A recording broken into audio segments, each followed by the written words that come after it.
Olá, bem-vindos a mais um episódio do podcast Ataque e Agora. Hoje temos como convidada a Fátima de Oliveira para uma conversa informal. Desde já agradeço por ter aceitado o meu convite para participar neste episódio do podcast Ataque e Agora. Muito obrigada, Fátima. Olha essa.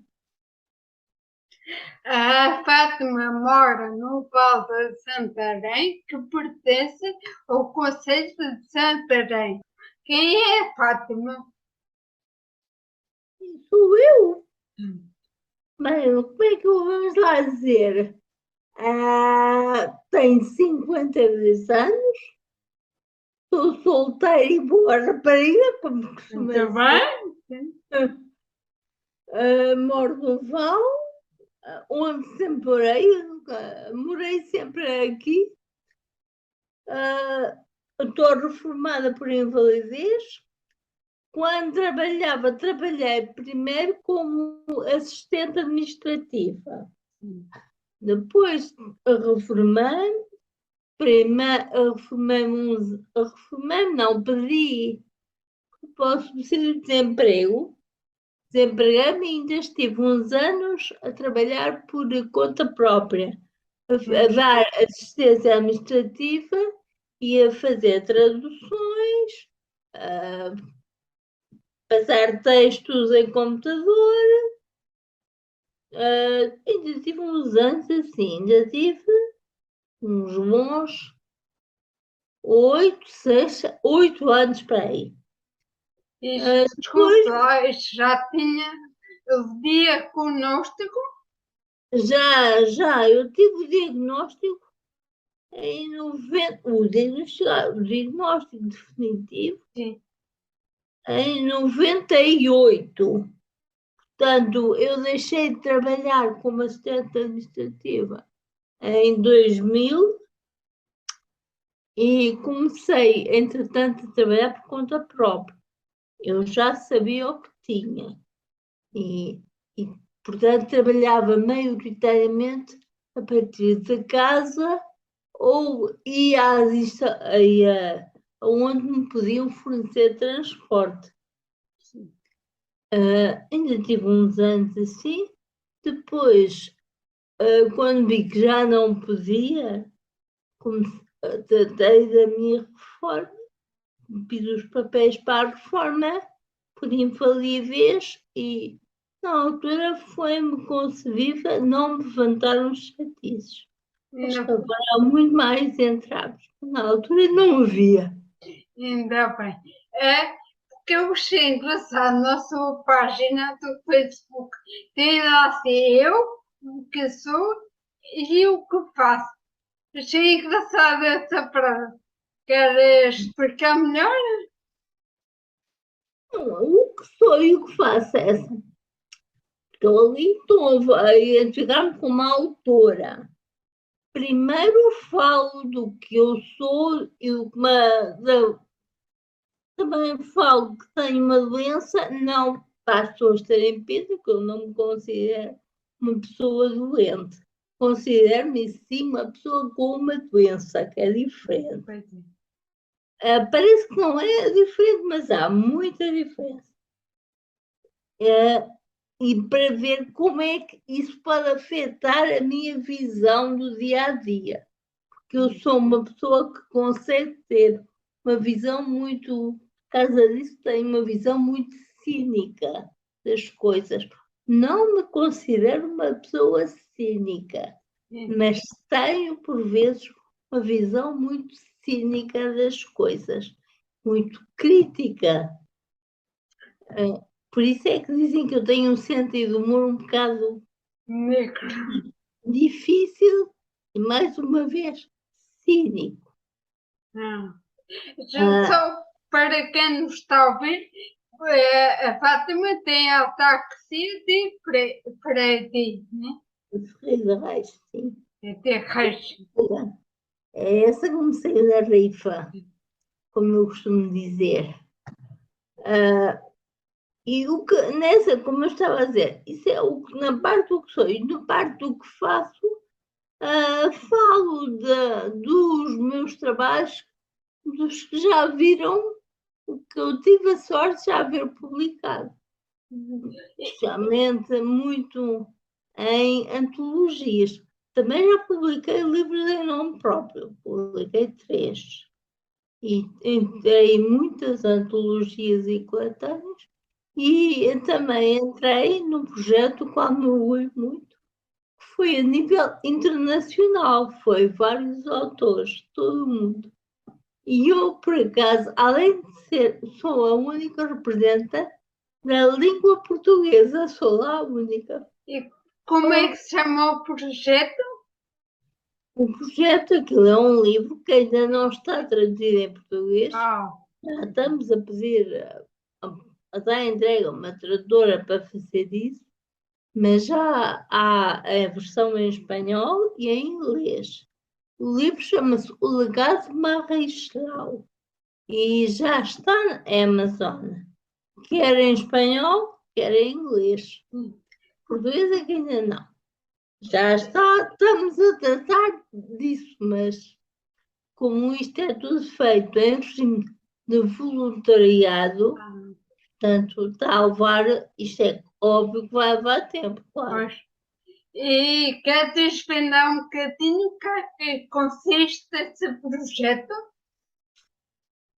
O projeto é uma história que atravessa várias gerações e fala de como dá ataques e aterrissagens, e que há a responsabilidade de uma associação, que é a APAPL Family, que trata que é sobre ataques e aterrissagens. E aquilo fala, portanto, aquilo que começa na história, fala numa mulher que foi diagnosticada com uma, na altura ela não sabia o que era, eles vêm a saber antes. Pronto, ela tem aquela doença, mas não sabe ainda bem o que é. Sim.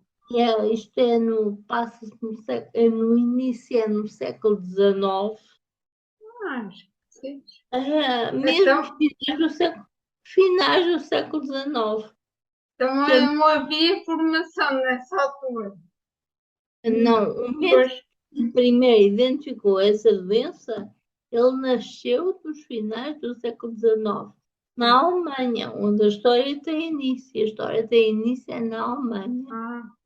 Mas depois, o filho dela, aquilo foi uma história que cada autor falava de uma personagem.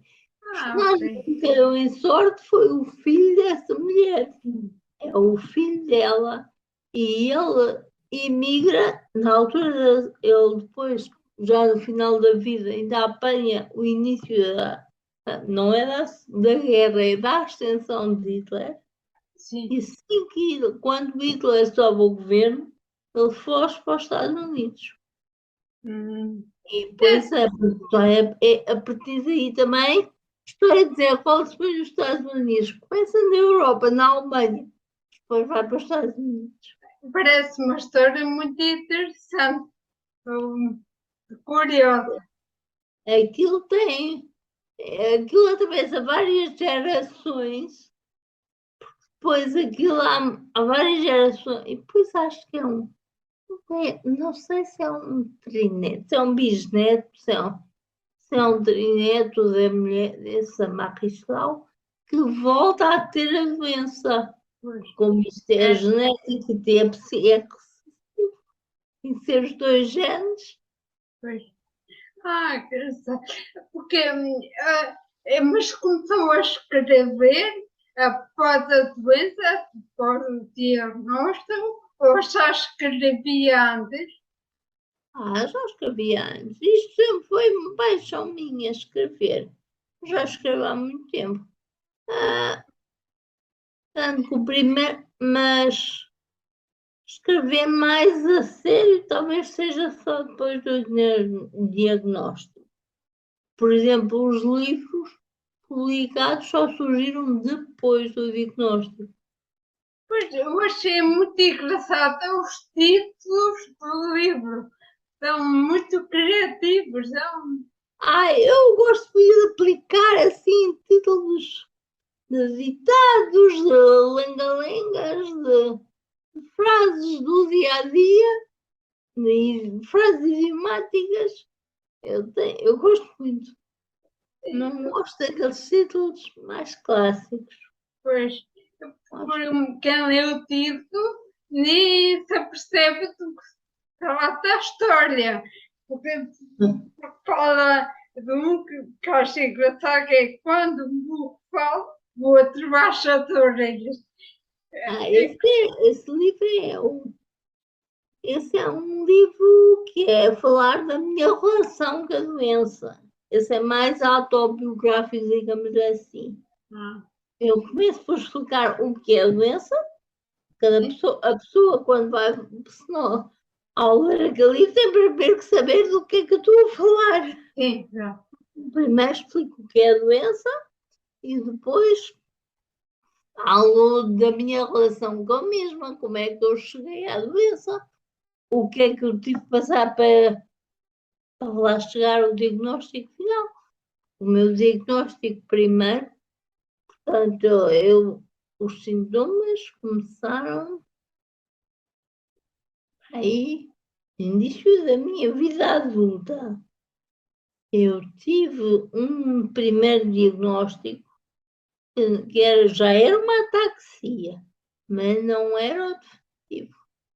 Já era uma ataxia, mas na altura era, como é que disse, era a ataxia cordonal posterior. Depois, anos depois, é que ele me falou na médica, de uma médica no Porto, que era a professora Paula Coutinho, na altura ainda estava num hospital de Santo António, que eu fui para lá e ela sim é que me fez o diagnóstico definitivo. E das análises genéticas e de uma linha. Eu fiz análises ao sangue que depois quis saber que eram genéticas. Fiz também a análise à insuficiência da vitamina E. Acho que não era nada disso, e depois é que tive meses à espera do resultado das genéticas e então vinha saber o que era. Então, na sua família não havia nenhum caso, não conheciam ninguém. Quer dizer, até onde a gente se lembrasse, até onde a memória alcançava, não havia casos de ataxia fetais. Pelo menos a gente que se lembra, que se lembra, que se saiba, eu sou o primeiro caso identificado. Sim. O meu irmão fez um teste, que eu tenho um irmão, ele não tem a doença, não tem a doença, é portador do gene. Não tem a doença, tanto que quando ele casou, a minha cunhada tem que fazer o teste, não é portadora. Então não há riscos. Não, portanto, eu tenho um sobrinho que não sei se já fez o teste, tem 5 anos, pode fazer. Portanto, em princípio, ele não tem a doença, pode ser portador do gene, mas a doença não tem. A minha cunhada não é portadora. Pois, exato, tem que ser os dois para. Os dois. Sim, ok. O outro livro que eu também achei engraçado é Das para a Música ou Cheira-te a Palha. Esse é um livro de contos. Eu também falo nesse livro. Eu tenho cuidado de todos os livros falar da ataxia e do umbigo que pode gerar, que isso eu digo mesmo no subtítulo, é desmistificação das ataxias. É um livro de contos, são 21 contos, acho eu, de temas mais diversos. Que engraçado. porque a Fátima encontrou na literatura uma maneira para compensar o que a doença estava a ter, digamos assim. Como eu costumo dizer, isto, a escrita funciona como uma catarse. Ok. Escrever é catártico. Eu ali despejo para o papel as minhas frustrações, as minhas zangas, as minhas fúrias, as minhas tristezas, as minhas lágrimas. Põe no papel e a coisa é muito catártico, que uma pessoa sente-se logo mais leve. Uhum. É como se fosse, se tivéssemos a gente pusesse, despejasse as nossas, que está a pesar nos nossos ombros, a gente tem por roubar o papel e pronto, a gente fica logo mais leves. Sim, por acaso há quem defenda que isso é um tipo de terapia. Que a gente se escrever essas frustrações, essa parte negativa em papel, que se sente muito melhor. Que é Só que também, em vez de escrever textos diretamente a falar do que sinto, eu ponho na boca dos personagens e eu invento situações e é através das minhas histórias, mas exponho muita frustração e despejo muita raiva, muita frustração. É através da criação de histórias. muito bem, mas a Fátima é crítica, apesar de dizer que não é uma escritora, não se considera escritora, mas é uma autora. Eu, por mês, pelo aquilo que eu já vi, li sobre si, já publicou livros e artigos que eu interpretava como se fosse escritora.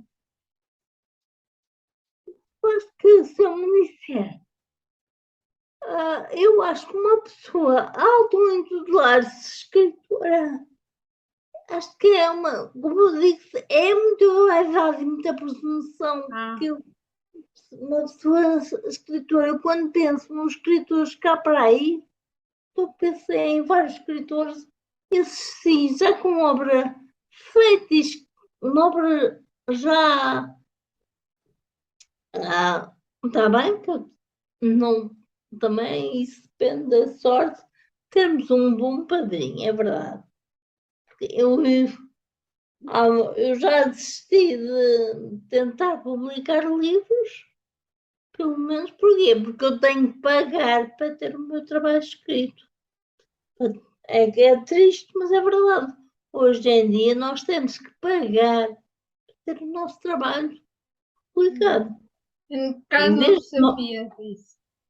É triste, quem já trabalhou, quem já publicou livros, sabe que é assim, eu tenho que pagar para uma editora publicar.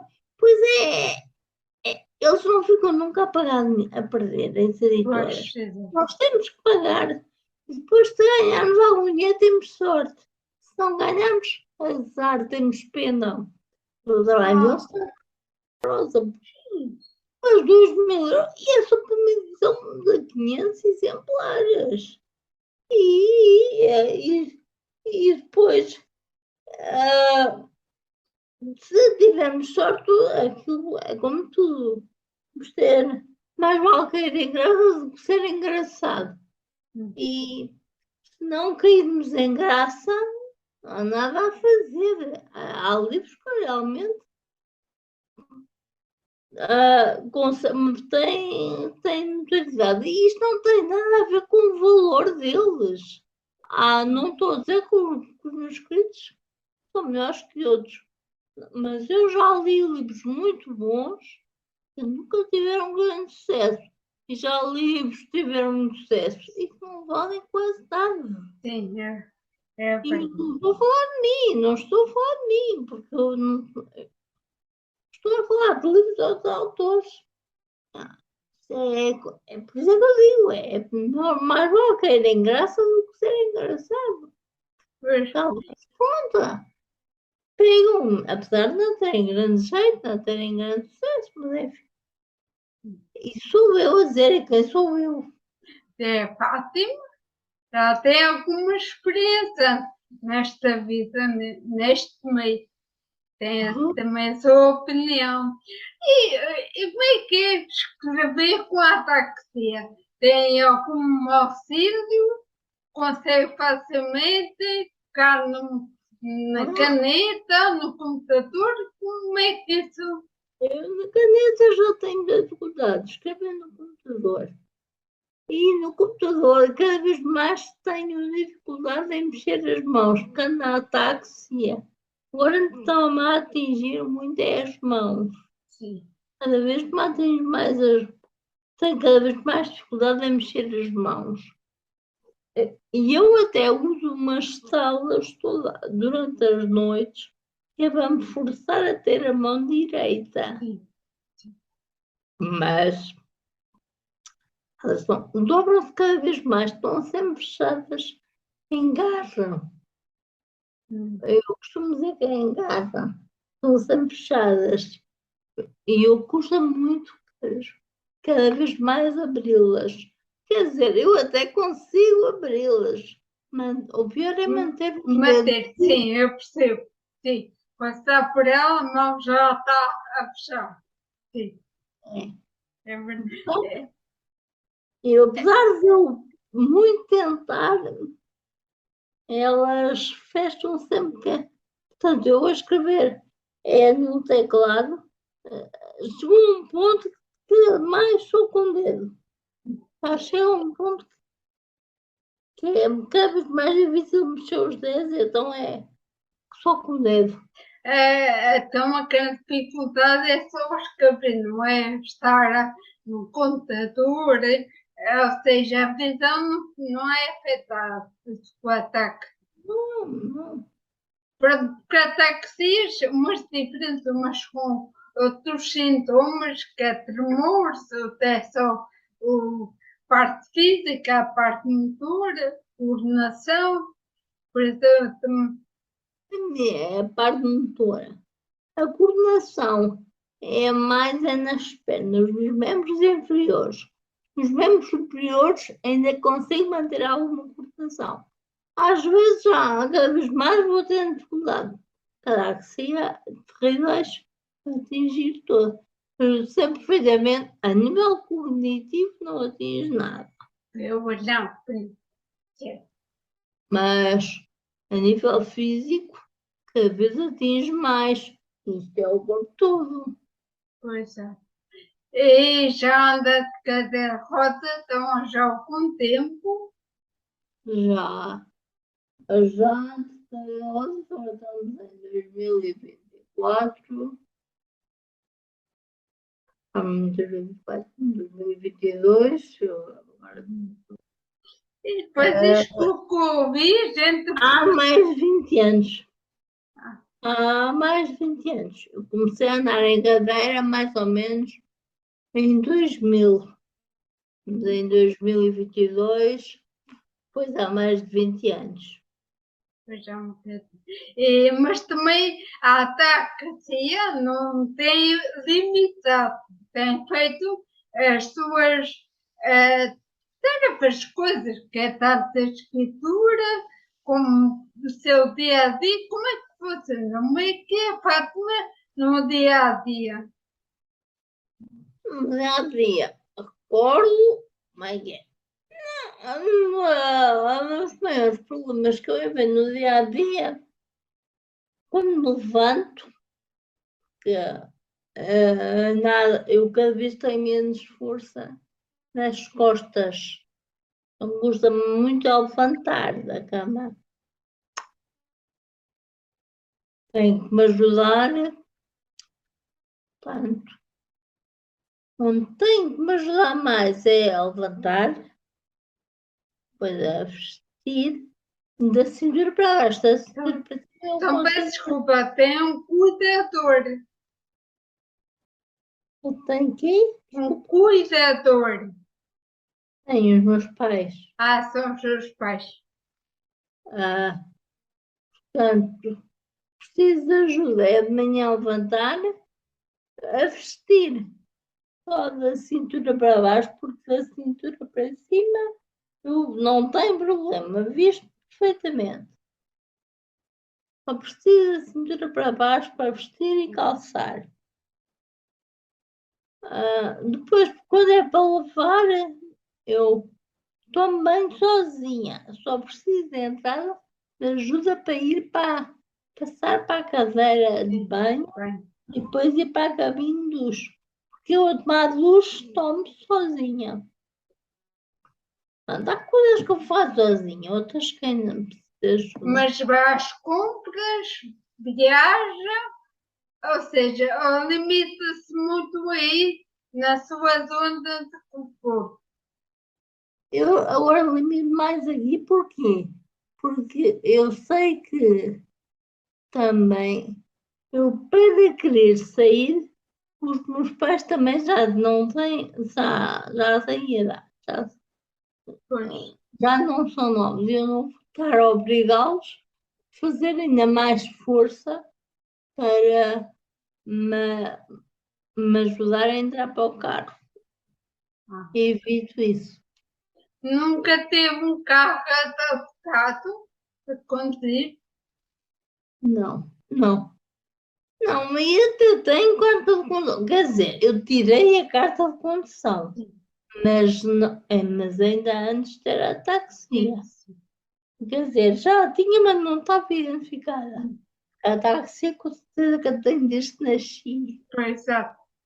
Ah, ah, eu não tirei a carta, mas nunca tratei, nunca fiz nada para atualizar. Portanto, eu tirei a carta, mas deixei-a caducar.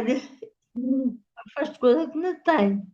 Porque uma vez uma médica foi, acho que foi a professora Paulo que disse que eu conduzir para mim, eu vou conduzir seria um perigo não só para os outros, mas também era um perigo para mim e para os outros.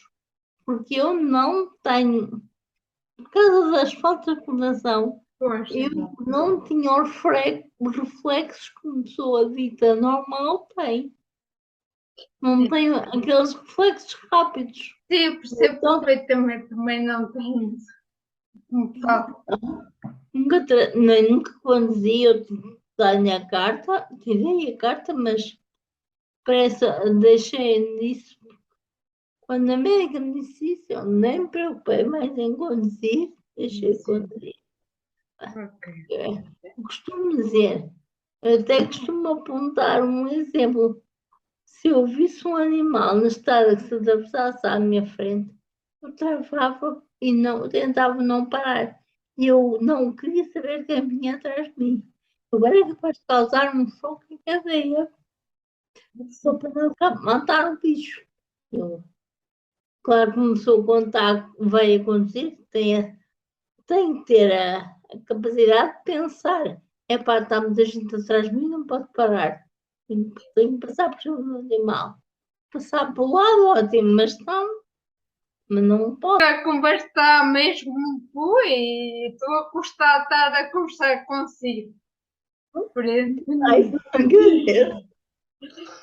ah, uma coisa que eu achei de muito engraçada é que a Fátima acho que ainda faz leituras na sua página de poemas por causa da voz, para tipo exercício, né?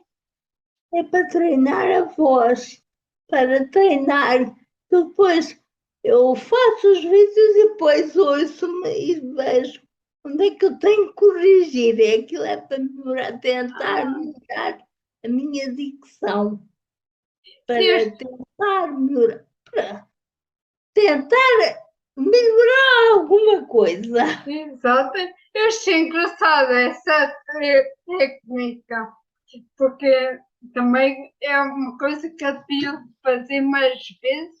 A minha terapeuta está a falar, estou sempre a dizer para ler, a falar alto, e seja sozinha, para tentar articular melhor as palavras, porque às vezes esqueço-me ou não articulo bem. Eu já fiz isto ano passado e agora estou a começar outra vez. que eu leio textos meus de que saíram em coletâneas e então eu identifico sempre cada texto. No final digo o nome do texto e o livro onde saiu. Mas é uma maneira de tentar melhorar a minha dicção e a articulação das Yeah. www.facebook.com/autora.Fátima de Oliveira, de Oliveira do Pecado, e outra vez barra. É essa a minha página, onde podem ler os meus textos e ler alguns textos da minha autoria, assim como ouvir os vídeos. Vêm todos na página, mas é ao longo da página, da cronologia. Por isso convido a todos a irem lá e ouvirem, conhecer o seu trabalho, que é magnífico. Eu acho engraçada a maneira como eu trabalho com as palavras. Eu gosto, eu sempre, é uma maneira de. Gosto de me considerar uma tentativa, pelo menos sou uma tento ser uma artesã com as palavras. Eu gosto de ser as palavras e construir algo que toca as emoções das pessoas, que suscita alguma emoção. Sim, é fantástico. Casa tem feito um bom trabalho contigo, porque eu estou a gostar imenso. Eu acompanho sempre que eu posso a página e os seus vídeos, os contos. Como? Ainda bem que gosta. É para isso que eu os faço. Claro. É para tocar as pessoas. Porque como já falamos, ao falar da sua doença, da ataxia, não a transforma numa coisa má, negra e pesada. E por isso acho engraçado. Permite ter uma visão mais acutilante, mais. É como que se fosse, tem ali uma visão mais.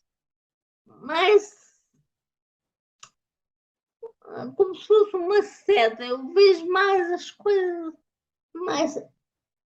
Para as coisas de maneira diferente.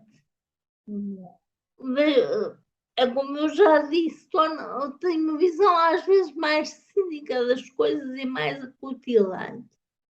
Não propriamente negativa, Sim. não é negativa, mas também não é positiva. É antes realista, pragmática. Eu não gosto, eu acredito que não sou uma pessoa positiva, mas também não sou uma pessoa negativa. Olha, mas desculpa, mas não parece ser parece que é uma pessoa positiva.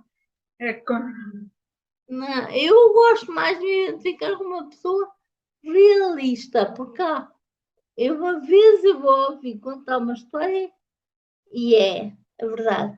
Há pessoas positivas, negativas e realistas. E eu gosto mais de considerar uma pessoa realista. Não, por exemplo, em relação à ataxia e à cura para a ataxia. Eu acredito que um dia vão descobrir uma cura. Nisso eu até consigo acreditar. Por exemplo, mais tarde ou mais cedo, eu acredito que vão descobrir uma cura para isto. Mas, infelizmente, eu acredito que vai ser mais tarde e não mais cedo. Porquê? Porque isto não é uma doença, em última instância, diretamente, não é uma doença diretamente fatal. Pois é, tal coisa é rara. É rara e não mata diretamente. Mata sim as consequências da mesma. Aí é que, por exemplo, não é a ataxia que mata, é as consequências, muitas vezes, a pessoa pode ter problemas cardíacos, casa da ataxia. Eu felizmente não tenho. Tenho que fazer todos os anos os testes e não tenho. Ainda bem. Coração, uma médica diz, está bem, recomenda-se. Bom, Portanto, não é porque ela, eu todos os anos faço os exames para o coração, diabetes, isso tudo. E porque estamos no grupo de risco. sim. Nunca deu negativo. Não tem nada disso. Oh, Isso todos os anos tenho que os fazer e o neurologista diz que está tudo bem. E eu acredito que está tudo bem. Por exemplo, este ano, em junho, acho que foi, junho tive Covid. E tive que ir numa noite para o hospital. Aliás, passei lá à noite. Porque eu não consigo estar com muitas dificuldades em respirar e muitas dores no peito. Mas eu sei os remédios. Quando cá vieram do 112, a ambulância, eles viram-me e eles disseram: está com uma hipertensão melhor que a minha. Porque eu estava, pronto, a minha tosse, a dor no peito era da tosse, que eu tinha tido muita tosse. E eu não conseguia respirar, porque tinha faltas de ar. Eu havia alturas que não respirava. Mas ao mesmo tempo, eu conseguia respirar fundo.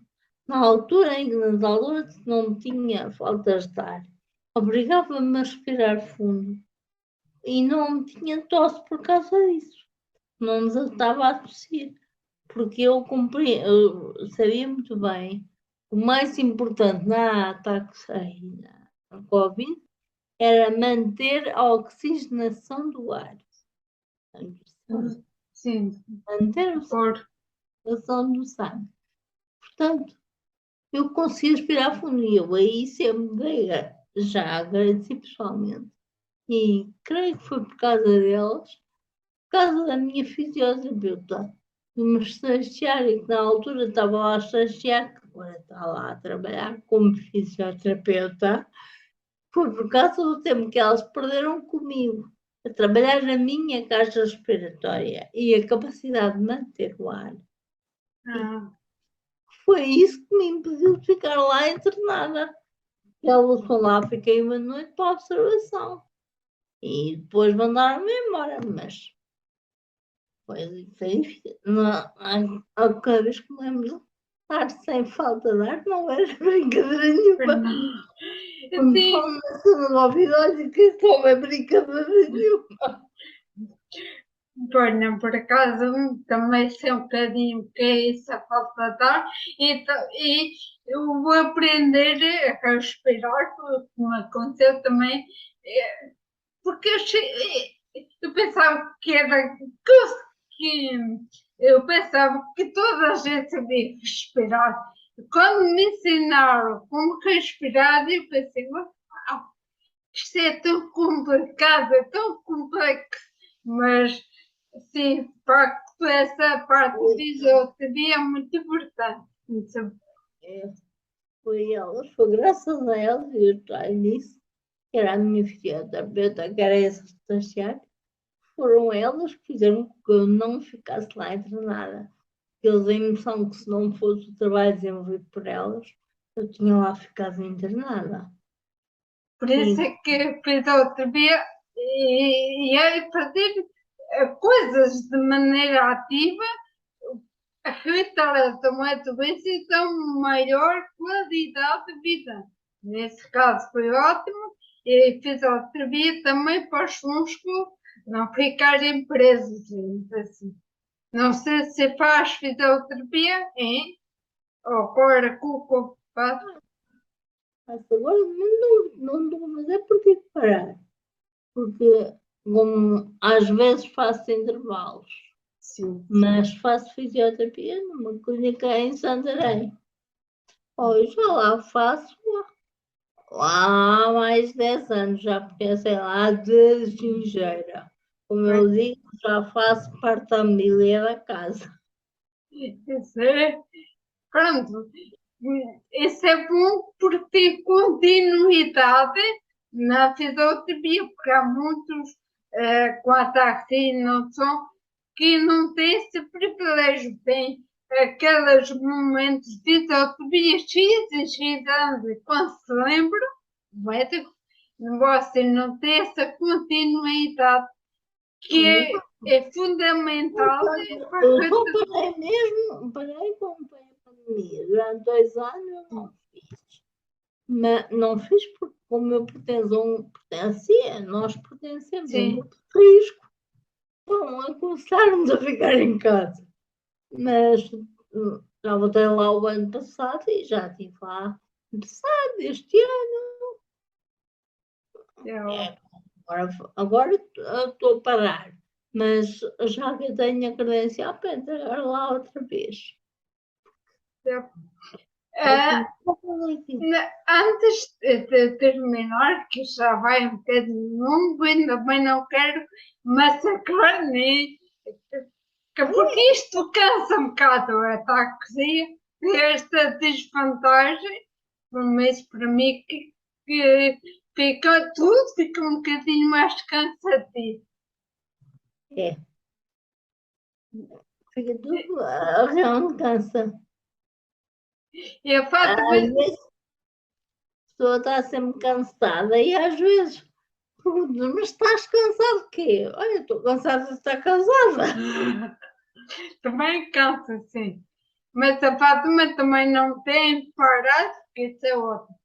É uma dos, pelo menos na minha opinião, dos problemas que a gente tem ataques e para, é mau. É pior porque os sintomas logo agravam. Uma pessoa consegue manter alguma qualidade de vida só obrigar a continuar a fazer algumas coisas, porque senão, se a gente parar, depois, quando quiser começar, é muito, muito mais difícil. Por exemplo, eu sei disto quando eu tive de estar parada 2 anos por causa da pandemia. Eu, quando voltei a lá, via já coisas que eu já não era capaz de fazer. Aos poucos tenho vindo a tentar conseguir recuperar. Tentar recuperar algumas coisas. Mas é muito mais difícil. Eu, por causa de noto, quando eu comecei a fazer alguma coisa, parece que estou 2 passos para trás. E,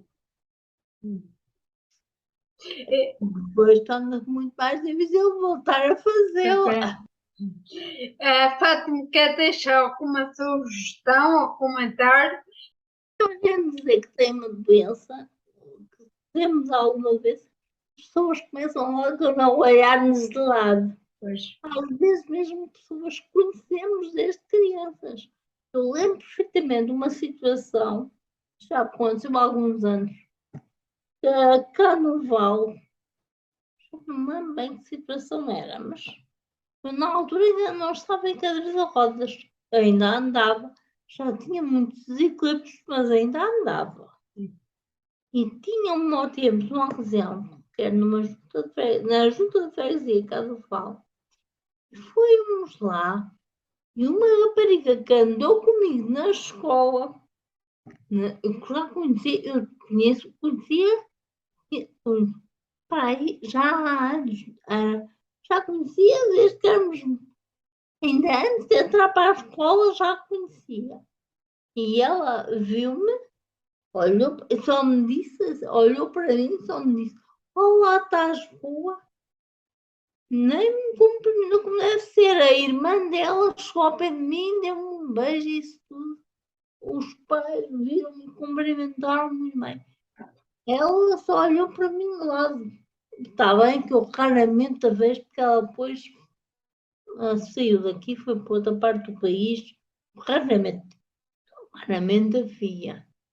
Mas eu quando a vi assim, eu não lhe disse nada. Pois. Mas pensei, tive mesmo para dizer, olha, o que eu tenho não é contagioso. Não disse, mas pensei. Mas desculpe, mas há pessoas que não sabem como reagir ou como fazer para comunicar com, com as pessoas. Eu lembro que há uns anos aconteceu comigo, já que há bastantes anos. Foi na papelaria Colombo, na papelaria FNAC do Colombo. Sim. Eu antes ia lá algumas vezes, e então eu ia lá e levava sempre uma lista de livros que eu queria. Que eu raramente ia a livrarias. E então houve uma lista, eram para aí uns 7 ou 8 livros. E eu dizia à minha mãe o que é que eu queria, porque não havia as prateleiras, quando não chegava as prateleiras, mas eu dizia, olha, vem aqui, vem aqui. Pronto, eu ia lá a um sítio do autor e dizia, olha, vê se este livro está aí. E por acaso houve um que não encontrei, houve um livro que eu não encontrei. Mas era um. E ela tirava os livros e punhamos no colo. Sim. E eu tinha aí uma lista de 7, 8 livros aqui no colo. Houve um homem que parou, um homem que passou por mim, quando eu estava à procura dos livros com a minha mãe, o homem olha para mim com uma cara, eu não disse nada, mas eu vi logo o que ele estava a pensar. Como é que uma pessoa numa cadeira de rodas sabe ler? Existe esse preconceito, sim. Felizmente, é, e por isso é que é bom a gente divulgar, dar a conhecer não só até que sim, mas outras limitações, para as pessoas aceitar como normal de aceitar. E uma vi outra vez, isso foi no Starbucks em Santarém. A minha mãe encontrou uma senhora com quem ela tinha trabalhado. Ela tinha sido colega, tinha trabalhado. E eu estava ao pé. E ela nem olhou para mim, nunca olhou para mim, nem nunca me dirigiu a palavra. Só quando ela perguntou à minha mãe: ai, então, a que é feito tua filha? E ela: minha filha está aqui. E aponta para mim. E sabe o que é que a mulher disse? Ah, coitada. Sim, já aconteceu também. Organizaram um movimento dos olhos. Depois da mulher sair, eu perguntei bem alto e espero que ela, foi mesmo para ela ouvir. Mãe, quem é aquele infeliz? Quem foi mesmo para ela ouvir? Sim, É que ela infelizmente acontece. E uma das coisas que me irrita, porque também quando sai, estou sempre acompanhada por causa do risco de queda, e eu falo, peço alguma coisa e falo para a pessoa que está ao pé de mim. Estava assim, mas uma raiva assim, mas eu estou a pedir, eu estou a falar. É falar diretamente para mim, não para outra pessoa. não Sim, faz o momento de ter sem raiva a reação de outras pessoas. Atitude. Atitudes, elas é umas atitudes tão.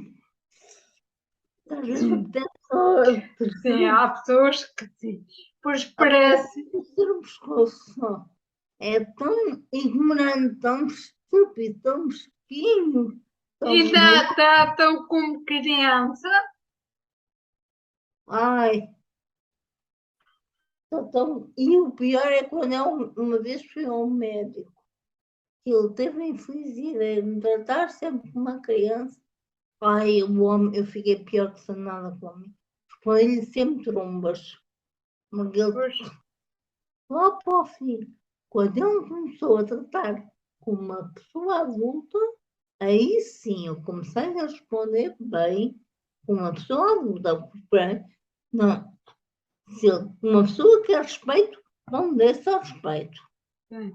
Também trata os outros com respeito. Quero lá saber que eu sou um médico. Quero lá saber o título dele. Eu posso ir Presidente da República.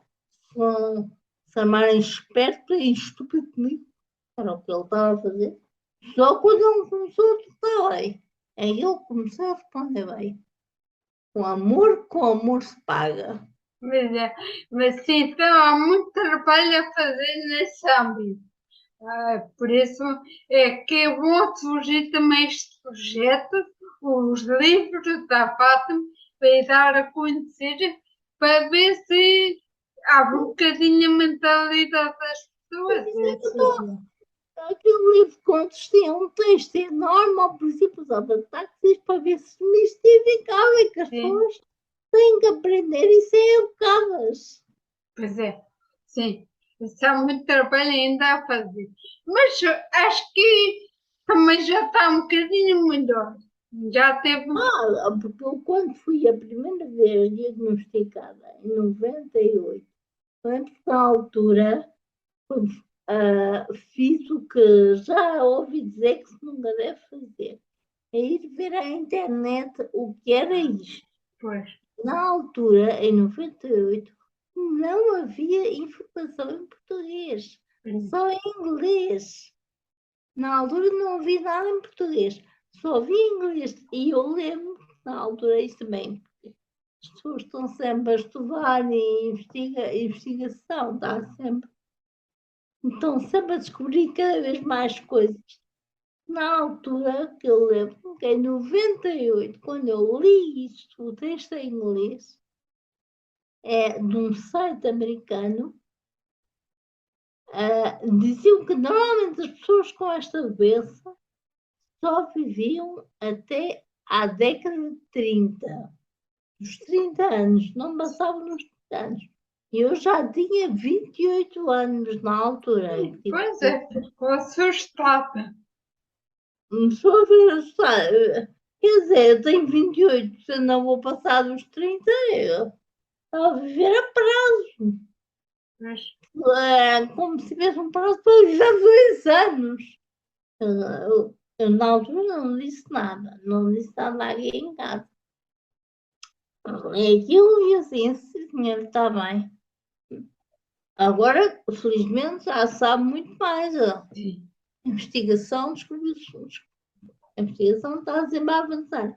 Mas aí se vê o que a gente já avançou, porque na altura eu lembro que não havia nada em português. e agora também é pouca. Existe sim português Brasil, isso existe muita informação, mas português também ainda é pouco. Pelo menos eu tenho essa ideia. A pouco que havia, a pouco que há é mais através do site. Há muita há informação através do site da APAI, a Associação Portuguesa de Ataques Universitários. Também vi alguma informação no site da Raríssimas. Em português de Portugal não há muita. Há muita em português do Brasil. Isso há bastante em português.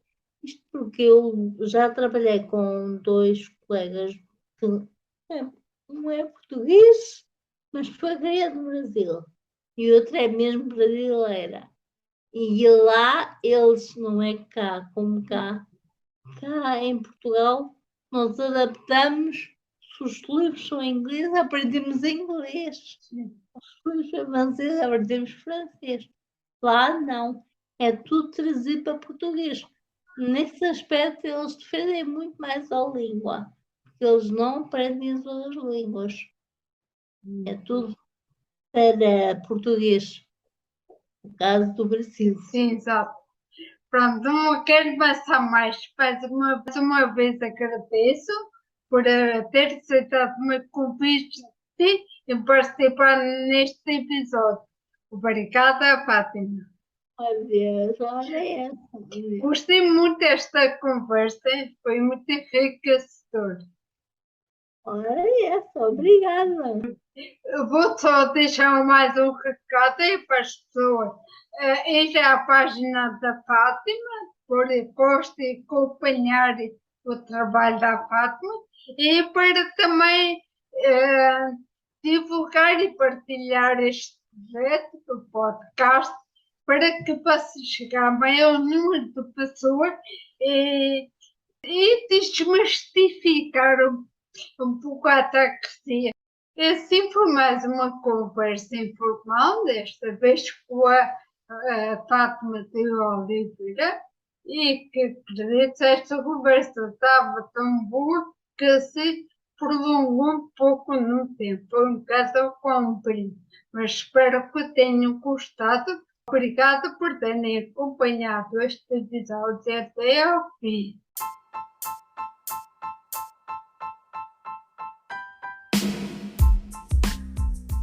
Até a próxima. Fiquem bem. Somos poucos, mas juntos somos muito mais fortes.